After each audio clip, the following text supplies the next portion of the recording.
Siapa? Yang di demo siapa? Yang gelut siapa? Hanya untuk menunjukkan kepada adik kelas bahwa saya berani lawan polisi. Tidak ada gunanya. Ada kalau lihat polisi yang sekarang gagah-gagah masih belum pernah ketemu. Saya pernah ketemu polisi keringetan, ternyata bercucuran. Bukan karena ngejar maling, tapi ternyata dia lupa ngisi bensin motor trail gede dituntun. Kasihan tuh polisi. Saya nggak berani ketawa dong bawa pistol. Tapi saya lihat tuh trennya gitu. Jadi saya tahu karena itu lewat di dekat Gramedia di sana kan tempat bensinnya masih jauh di daerah Sagan dan polisi. Itu takut juga ketahuan teman-temannya kan itu memalukan. Nah, per hari 21 Mei 2013, satu hari setelah Hari Kebangkitan Nasional, tolong kasih tahu saya siapa tokoh Indonesia yang pernah jadi cover majalah Time. Nobody but itu.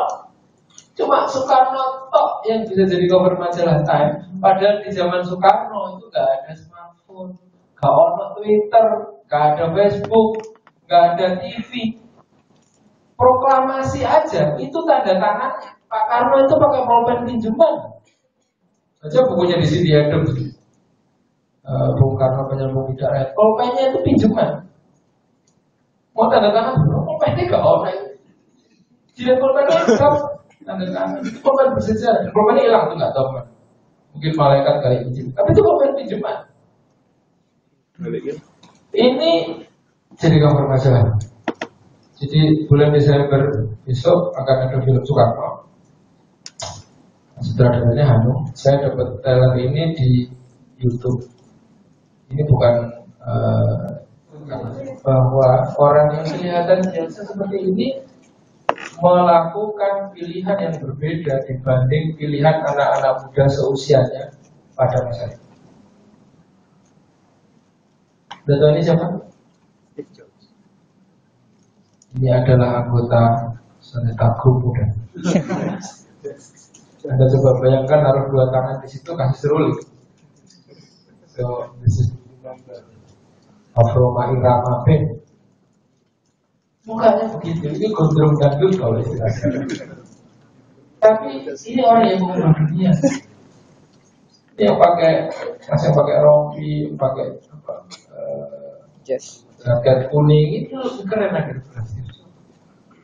Tapi apakah nanti di umur 40-50 ada bisa lebih keren daripada sampai Steve Jobs? Sejarah nanti mencatat. Sekretarisnya bukan. Saya mencatat sekretarisnya. Jadi yang perlu diingat sekali lagi adalah apa yang dilakukan berbeda oleh salah satunya dua orang ini sehingga dia menjadi orang yang berbeda daripada teman-teman seangkatannya. Yang pertama adalah bahwa keduanya memiliki keyakinan yang berbeda yang dia pegang teguh sampai akhirnya terwujud.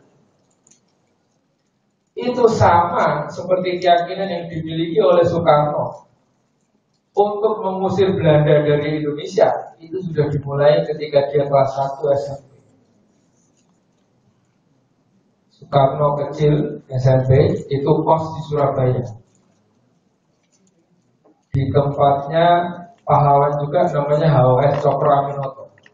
Jadi HOS Cokroaminoto sebelum jadi pengusaha jalan raya, beliau itu punya kos-kosan. Serius. Di Jakarta saya lihat ada jalan HOS Cokroaminoto. Di Jogja ada, di Semarang ada. Jadi sebelum jadi pengusaha jalan raya, beliau itu punya kos-kosan.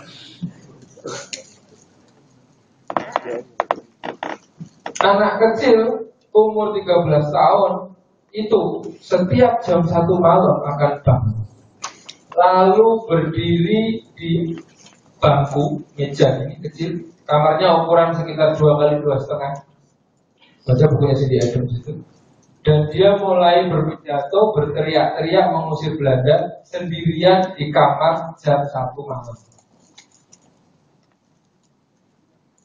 Bayangin sekarang, saya ada punya teman kos, bangun tiba-tiba berdiri gitu ya,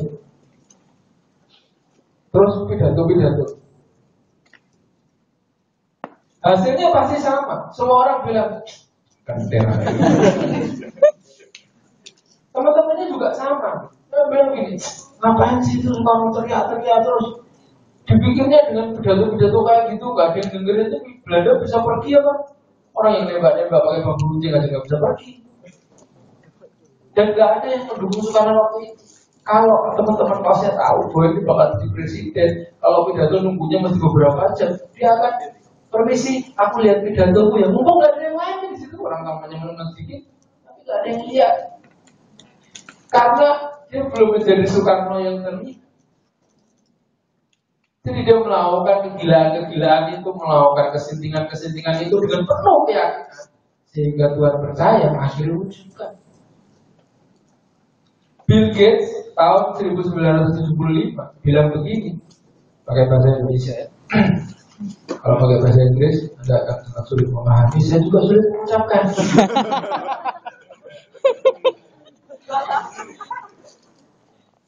Suatu hari nanti akan ada satu komputer di setiap meja di seluruh dunia, semuanya menjalankan softwarenya Microsoft. Saya tidak mengindonesiakan Microsoft, nggak tahu. Dan saat Bill Gates mengatakan itu tidak di langit tiba-tiba ada halilintar, sudah. Terus ada asap, kayak keren, gajah mada, semua nggak ada. Begitu dia selesai ngomong, hening sejenak, orang-orang langsung ketawa, kuping-kuping. Kenapa gini? Karena belum ada survei yang membuktikan bahwa di setiap rumah itu punya meja di seluruh dunia. Saat itu di Uganda, di Timbuktu, mana ada meja. Dan yang kedua, mayoritas yang disebut komputer itu gedenya satu lemari, seginilah kira-kira.